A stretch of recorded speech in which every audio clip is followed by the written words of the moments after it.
Hello everyone. So today we are going to begin our geography class with the lesson number 1, resource and development. So as concerned with the NTSC and CBSE examination, this chapter is also very important for both NTSC and CBSE examination. So let's begin the lesson. Okay. So as per today your demands, I have also provided you with my notes. Okay. You'll find my notes also here. So let's begin the lesson.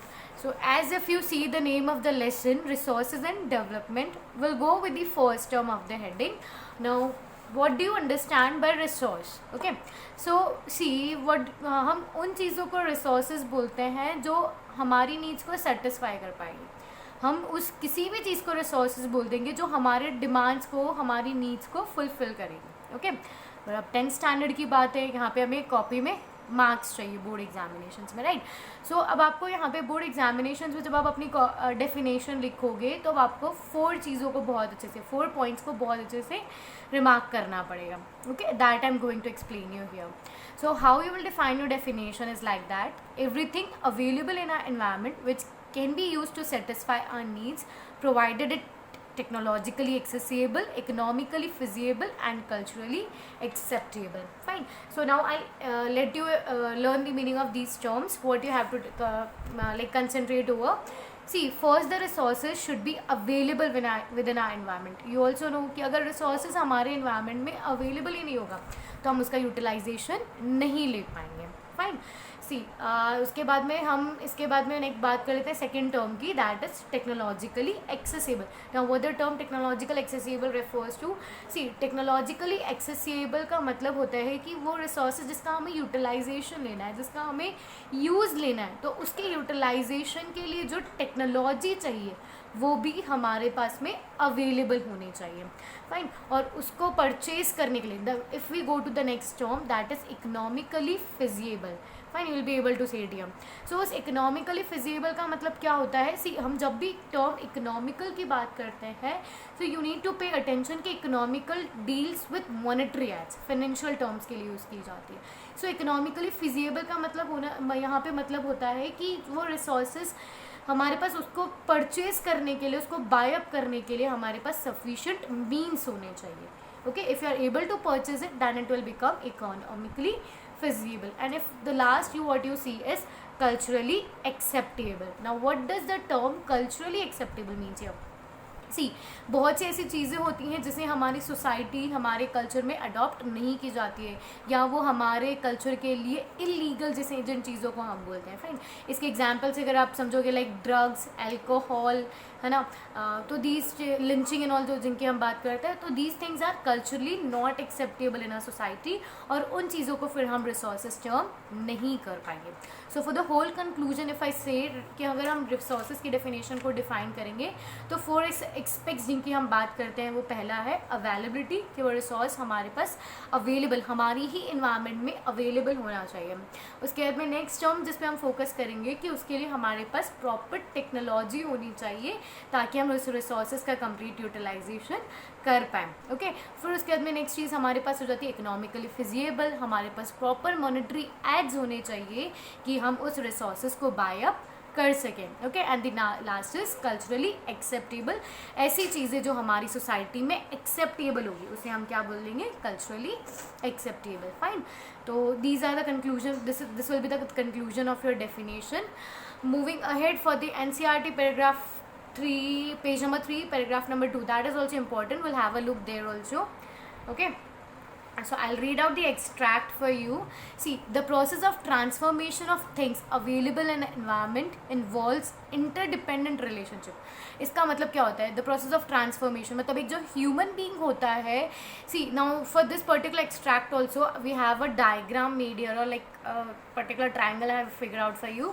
सो इसके through आप बहुत easily समझ पाओगे कि जो ये human being होता है, अब ये क्या करता है? ये नेचर से डील करता है, ये नेचर से इंटरेक्ट करता है और जो भी इसके पास टेक्नोलॉजी जो अवेलेबल होती है ये उसका यूटिलाइजेशन करके इंस्टीट्यूशंस बनाता है और अपनी नीड्स को सेटिस्फाई कर लेता है. Fine.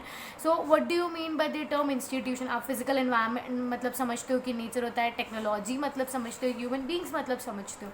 Now what is institution? See institution दोनों होते हैं, formal as well as informal. तो इंस्टीट्यूशन हमारी फैमिली, हमारे government, marriages, these all things are called known as institution. Religion, ये सब इंस्टीट्यूशन होते हैं. मतलब एक इंसान, एक ह्यूमन बीइंग सर्वाइव करने के लिए जो इन्वायरमेंट क्रिएट कर रहा है उसे हम इंस्टीट्यूशन कह लेंगे. So not to concern more over it, what you have still learned is about the definition of resource and a human being interact with his physical environment and use the technology to create institution. Fine. The next heading what we move towards is the importance of resources. We know the importance of resource. Important resources हमारे लिए क्यों use होते हैं? Firstly, it satisfies our need. We'll look over the points also. See importance of resource में सबसे पहला point, it is the backbone of economy. Second, it is the base of economical development. It has utility. अगर उसका use नहीं होगा तो genuinely what it will turn out to a simple waste. Fine. अब इसी यूटिलिटी की वजह से हमने हमारी एनवायरनमेंट, हमारे पूरा लिविंग एटमोसफियर बनाया. Okay, so coming to the next page, that is classification of resources. Sorry, that is characteristics of resources. So you will have, like, there is a lesser possibility of getting the questions, but I want you to study the chapter in each and every detail possible. So I'll cover up all the NCERTs and extra notes for NTSA required in this particular video. So next what we have already studied, that a resource has its utility. ठीक है, it is both importance also and characteristic of a resource. It is a limited quantity. It is not a free gift of God. आपको भी पता है कि अगर हम resources को continuous use करते जाएंगे तो it will extend one day. Okay, तो next आ जाती है इसका, it has potential to satisfy human needs. Of course, अगर उसके पास potentiality नहीं होती, अगर वो हमारी needs को satisfy नहीं करता तो वो कभी भी resource नहीं बनता. So next we go to is it has alternative uses. Now what do you mean by alternative uses? See, if we talk about like we take just an example, I'll help you to explain. I'll explain you with the help of an example. So alternative use के अंदर हम simply land की बात कर लेते हैं. Okay, so अगर आप एक land देखो तो उस land पे कितनी various other कितनी activities हम perform कर सकते हैं. For example, लाइक हम लोग स्कूल्स वहाँ कंस्ट्रक्ट कर लेते हैं, we use it as a park. हम लोग कितनी सारी चीज़ें लैंड पे, लाइक फार्मिंग हो जाती है, वहाँ पे फैक्ट्रीज सेटअप हो जाती है. So the resources have various alternative uses with this. So what we have concluded still is definition of resource, importance of resource and characteristics of resource. So moving ahead, types of resource, and it is already marked here, very important. Okay, so now we'll take a look over here in a brief. Firstly, on the basis of origin, the resources are classified into biotic and abiotic. On the basis of exhaustibility, it is divided into renewable and non-renewable. And on the basis of ownership, it is termed as individual, community, national and international resource. And on the basis of status of development, it is termed as potential, stock and reserve. Fine. So moving ahead to the first one, that is on the basis of origin, हमारे पास resources two parts में classified हो जाते हैं, that is biotic and abiotic. See बहुत easily आपको ये terms आती है. बायोटिक हम उन रिसोर्सेज को बोलते हैं जो लिविंग होते हैं. जितने भी लिविंग ऑर्गेनिजम्स या लिविंग रिसोर्सेज हमारे पास अवेलेबल हैं उन्हें हम किस में डाल देंगे, बायोटिक रिसोर्सेज में. Take example to understand, flora, fauna, plants, animals, humans, ये सब किस में आ जाएंगे, आपके बायोटिक रिसोर्सेज में. Okay, so moving ahead, the second one was remaining, that is abiotic. अगर वहाँ लिविंग ऑर्गेनिजम्स हमने डाले हैं तो abiotic will include of course all the non-biotic components. Fine, I'm clear with this one. So moving ahead on the basis of exhaustibility. So on the basis of exhaustibility, what you get is renewable resources. Okay, there are two types of resources, renewable and non-renewable resources. See, अब renewable and non-renewable को आप कैसे समझते हो कि जो हम लोग resources का continuous use कर लेते हैं, है ना. तो हमारे पास जो resources है ना बेटा, वो कुछ ऐसे हैं जो limited amount में अवेलेबल है, कुछ ऐसे हैं जो हमारे पास bulk में अवेलेबल है. तो कुछ ऐसे रिसोर्सेज होते हैं जो हम जिन्हें ईजिली रीग्रो कर सकते हैं. ठीक है, वो कभी भी एक्सटेंड नहीं होंगे, कभी भी ख़त्म नहीं होंगे, या अगर हम बहुत ईजिली हम उसे रीग्रो कर पाएंगे, रीजनरेट कर पाएंगे. और जो ईजिली रीग्रो और रीजनरेटेबल होते हैं उसे हम लोग रिन्यूएबल रिसोर्सेज में डाल देते हैं, मतलब उसमें काउंट कर लेते हैं, उसे कंक्लूड कर देते हैं. और जिसे हम ईजिली रीग्रो नहीं कर सकते, they are known as non renewable resources. I'm clear with it. Biotic and abiotic, living and non living से समझ जाओगे. Renewable and non renewable को कैसे conclude कर लोगे, जो ख़त्म हो जाते हैं they are known as non renewable, जो इजीली रीग्रो नहीं किए जाते हैं they are known as non renewable, और जो बहुत इजीली रीग्रो कर लिए जाते हैं, इजीली अटेन हम उन्हें इसे ईजिली कर पाते हैं, वो हम इस किस में कंक्लूड कर लेंगे, रिन्यूएबल रिसोर्सेज में। Fine. On the basis of ownership भी आप समझते हो, इंडिविजुअल रिसोर्सेज। अब आप इंडिविजुअल से क्या समझते हो, जैसे for example this pen is particular mine, तो ये क्या हो जाएगा मेरा इंडिविजुअल रिसोर्स। हमारा घर हमारा खुद का होता है ना, it is our personal homes, then it is termed as individual resources. See definition also you can get very properly to understand. Owned privately by groups of individual. हम इंडिविजुअल रिसोर्सेज उन्हें कहते हैं जिनका ओनर इंडिविजुअल होता है। Fine. Example also this pen is mine, सबसे easy. Next the second one we have is community owned resource. Now what is community owned? जिसे like we have studied firstly individual, जो एक single person जिसे own करता है, और community resource उससे थोड़ा डिफरेंट है, थोड़ा क्या बिल्कुल डिफरेंट है, जो जिसको एक्सेस कर मतलब उसे पूरी कम्युनिटी उसे एक्सेस कर सकती है। जैसे फॉर एग्जांपल हम लोग बात कर ले कि पार्क्स होते हैं, कम्युनिटी हॉल्स होती है, वो किसी इंडिविजुअल की नहीं होती है, उसकी वो पूरी कम्युनिटी की होती है, राइट। तो उन रिसोर्सेज को हम किस में फिगर आउट कर देंगे, कम्युनिटी ओन रिसोर्सेज में। Moving ahead to national resources. See all the resources like minerals, forest, wildlife, land within the political boundaries. सी अब इसको बहुत सिंपल टर्म में अगर मैं आपको समझाऊँ, नेशनल रिसोर्स हम किसे बोलेंगे, हमारी नेशनल बाउंड्री के अंदर, हमारे नेशनल जुडिक्शन के अंदर जितने भी रिसोर्सेज आते हैं, to say like forest, rivers, ponds, mountains, ये सब किस में कंक्लूड हो जाते हैं, नेशनल रिसोर्सेज में। फाइन। और इसमें भी बेटा हमारे पास ना, I let you explain this 12 nautical miles little further. पहले हम इसको नेशनल और इंटरनेशनल को थोड़ा ओरली समझते हैं, फिर इसको मैं आपको थोड़ा और एक्सट्रैक्ट में समझा दूँगी। So national, are you clear, जो हमारी नेशनल बाउंड्री के अंदर आता है, it is termed as national resource, और जो हमारी नेशनल बाउंड्री को एक्सीड कर जाता है, ठीक है, वो हम किस में कंक्लूड कर देते हैं, इंटरनेशनल रिसोर्सेज में कंक्लूड कर देते हैं।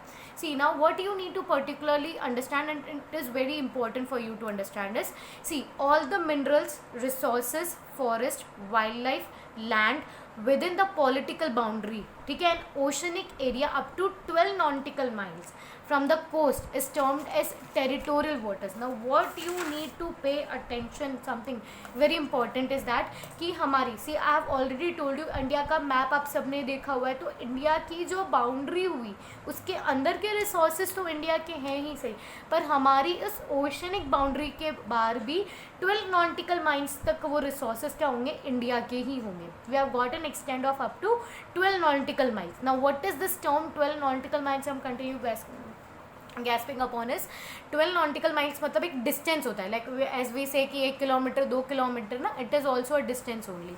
सो you need to understand what 12 nautical miles is equal to nearly 22.2 kilometre, and if I take approximately for 1 nautical mile it is 1.82 kilometres approximately will get. Okay, so I am clear with this. Natural resources हम लोग किसे, national resources हम किसे बोलते हैं, anything that is within our territory, anything that is available within our boundaries, national boundaries, and an extend of up to 12 nautical miles of oceanic area, oceanic boundary, ठीक है। Oceanic boundary में भी हमें 12 nautical miles तक हमें एक extend मिल जाती है, उसे हम लोग क्या बोल सकते हैं, हमारी ओन टेरिटरी बोल सकते हैं। फाइन। सो मूविंग, जैसे आप उस 12 को आप एक्सीड कर देते हो, उसके आप बाहर चले जाते हो, तो वो जितने भी रिसोर्सेज हैं वो क्या हो जाएंगे, इंटरनेशनल रिसोर्सेज हो जाएंगे, ठीक है। The oceanic resources beyond 200 kilometres of exclusive economical zone, इस एक्सक्लूसिव इकोनॉमिकल जोन के बाहर के रिसोर्सेज वो सब किस में काउंट होते हैं, इंटरनेशनल रिसोर्सेज। अब ये एक्सक्लूसिव इकोनॉमिकल जोन क्या है, so will be very easy for you to understand with this particular thing. See, now focus upon here that you are being shown the zones of national jurisdiction. Jurisdiction means area of control. National area of control by 1932 law of sea convention से provide किया गया था ये, ठीक है, I move my picture so that you can easily understand this is. See मैंने आपको पहले से समझा दिया है हमारी बाउंड्री, ये हमारी बाउंड्री है। इस बाउंड्री से लेकर के 12 नॉटिकल माइल्स तक जब तक आप चलते हो तो ये आप इसमें कंक्लूड कर दोगे, इसको टेरिटोरियल वाटर के अंदर कंक्लूड कर दोगे, हमारे नेशनल रिसोर्स के अंदर ही आएगा।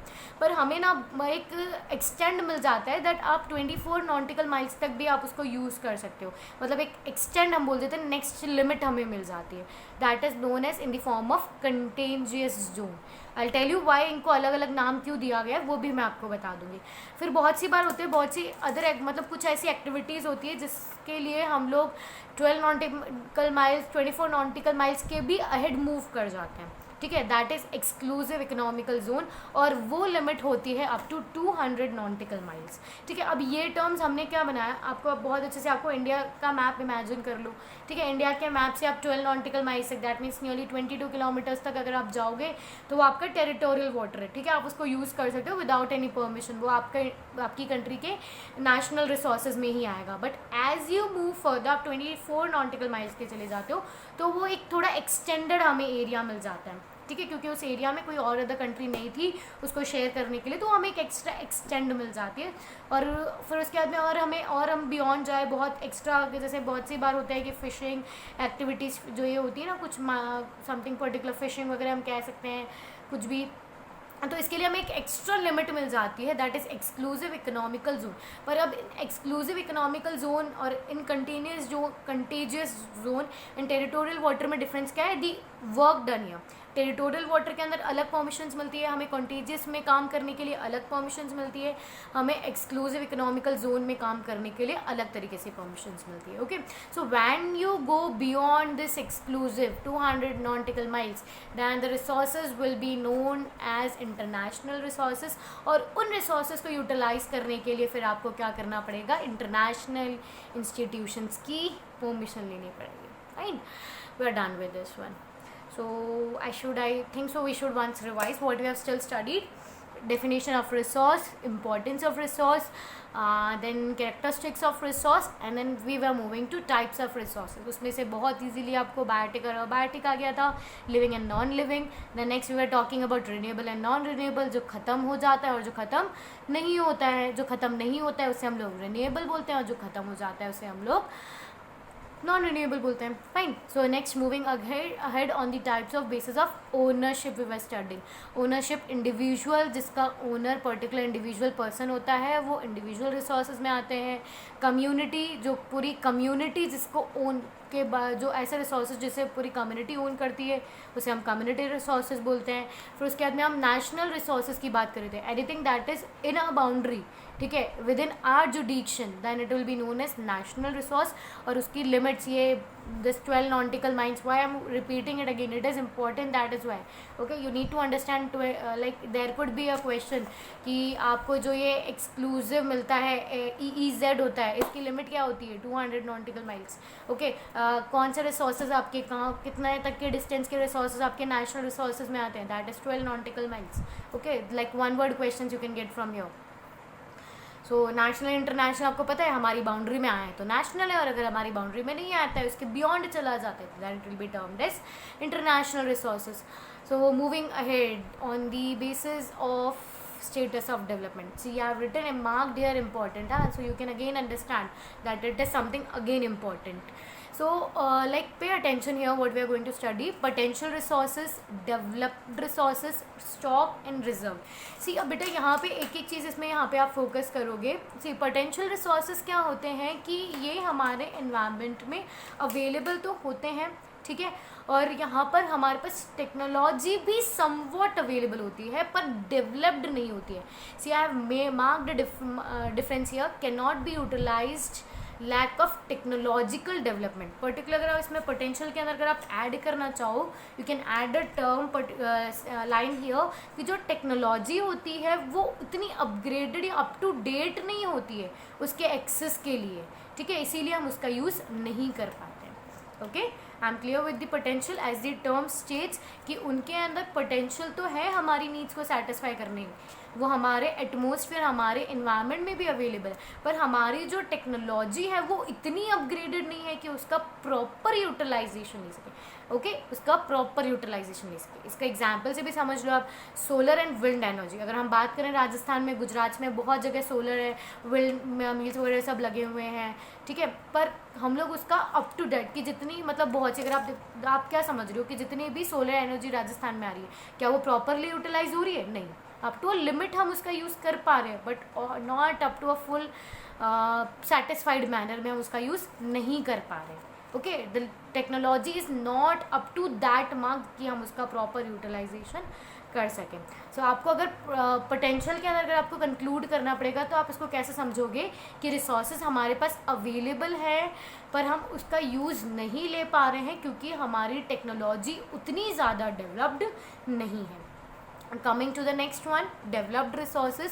जो डेवलप्ड रिसोर्सेज हैं उनके बारे में हमें पता है, मतलब लाइक हमने उनके बारे में सर्वे किया हुआ है, कितनी क्वांटिटी में हमारे पास अवेलेबल है, उनका यूज़ हमें कैसे लेना है, उनके लिए प्रॉपर टेक्नोलॉजी भी हमारे पास अवेलेबल है और करेंटली हम उनका यूज़ भी यूटिलाइजेशन भी ले रहे हैं। Example coal and iron, fine. Next what we have is stock.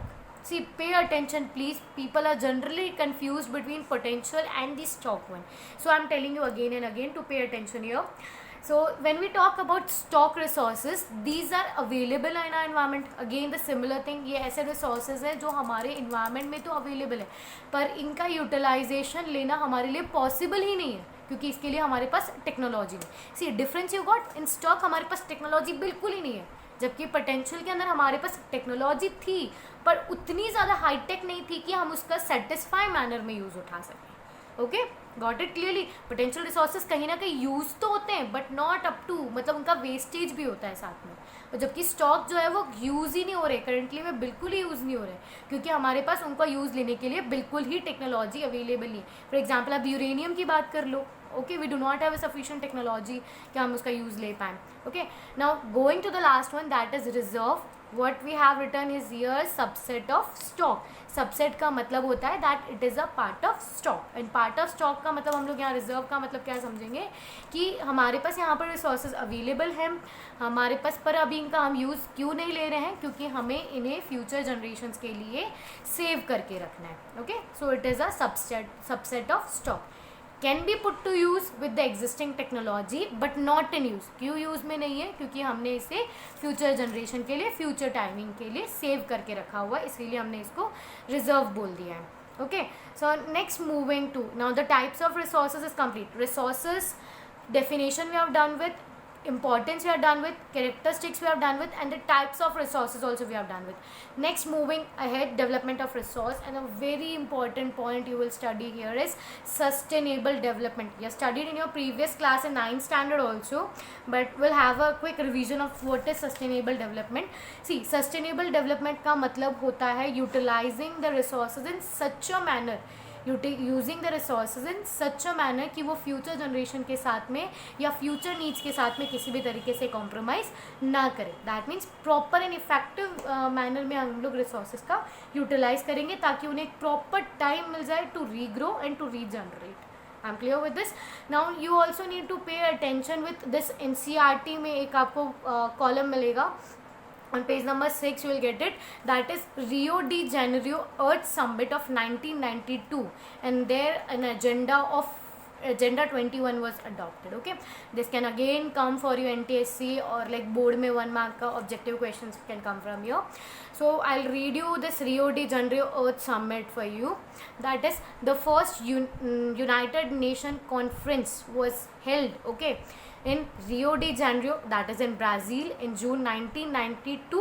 यहाँ पे नियरली बेटा 100 स्टेट्स इकट्ठे हुए थे और उन्होंने मतलब ये कुछ अर्जेंट मीटिंग थी और उन्होंने वो लोग सब टेंशन में थे about the increasing of economical crisis. मतलब हम लोग बात करें economical crisis, we can not say this economical crisis, environmental crisis भी, it's a proper word to use, explain या ग्लोबल, जैसे ग्लोबल वार्मिंग हो रही थी, ओजोन लेयर डिप्लेशन हो रहा था, ठीक है, रिसोर्सेज जो थे वो कंटिन्यूसली डिप्लीट होते जा रहे थे, पोल्यूशन स्टेटमेंट बहुत ज़्यादा इंक्रीज हो गया था. So the meeting was adopted, meeting हुई थी, उसके अंदर एजेंडा 21 अडॉप्ट किया था, और agenda 21 stated sustainable development. Okay, that you need to understand. Rio de Janeiro की अर्थ समिट हुई थी 1992 में, ब्राज़ील के अंदर हुई थी, और यहाँ पे एजेंडा 21 अडॉप्ट किया गया था. एजेंडा 21 क्या बताता है? सस्टेनेबल डेवलपमेंट, कि हमें रिसोर्सेज का यूज़ इस तरीके से करना है कि ना करंट में पॉपुलेशन पोल्यूशन हो, और वो फ्यूचर जनरेशन के लिए भी हमारे पास सेव रहे. ठीक है, I am clear with this. Now we will go to the last section of today's video, that is indiscriminate use of resources. See, we have already seen a statement here also that जो हमारे पास resources है, it is not a free gift of nature. ठीक है, हमारे जो resources है वो अगर हम उनका कंटिन्यूसली हम उनका जिस तरह से यूज़ लेते जा रहे हैं वो पल्यूटेड होते जा रहे हैं, ख़राब होते जा रहे हैं. सो यू विल सी कि जो हम लोग इनडिस्क्रिमिनेटली यूज़ करते जा रहे हैं रिसोर्सेज, उसका क्या हज़ार्ड हुआ है हम पे. ओके, सबसे पहला डिप्लीशन हुआ है. Of course you know, if अगर आपके पास 100 रिसोर्सेज, अगर आप उसको कंटिन्यूसली करते जाओगे, यूज़ करते जाओगे, तो क्या होगा? उनका नंबर डिक्रीज हो जाएगा. That happen with the resources. जैसे हमने हमारी ग्रीड्स को सेटिस्फाई करने के लिए हमने उसका यूज़ लेना स्टार्ट किया, तो जो नंबर ऑफ स्टॉक्स था वो धीरे धीरे reduce हो गया. Now accumulation of resources in fewer hands. Now what do you mean by accumulation? It is like gathering of resources.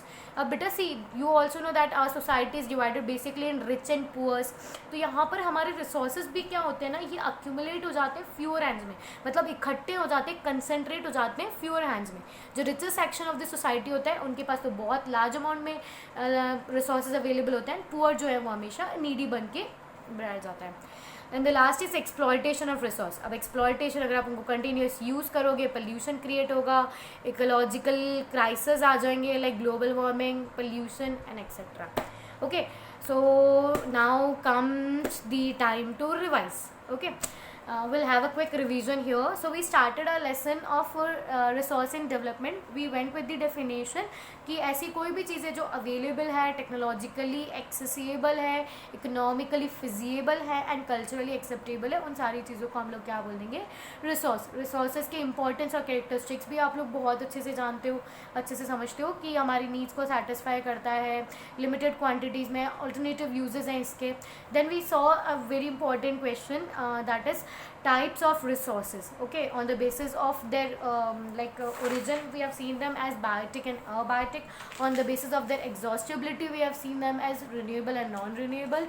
And on the basis of their ownership, we have seen them as individual, community, national, international. And अब जो सबसे इन types of resources में जो सबसे ज़्यादा important, और अगर आपने प्रीवियस ईयर के क्वेश्चन पेपर्स अगर आप गो थ्रू करोगे तो you will get a basic and a pakka question from you will be able to find from the types of resources on the basis of development, on the status of development. It is a very important type. Okay, so potential stock में बहुत सी बार difference पूछ लिया जाता है, stock और reserve में बहुत सी बार differentiation पूछ लिया जाता है. ठीक है, so you pay attention to this thing.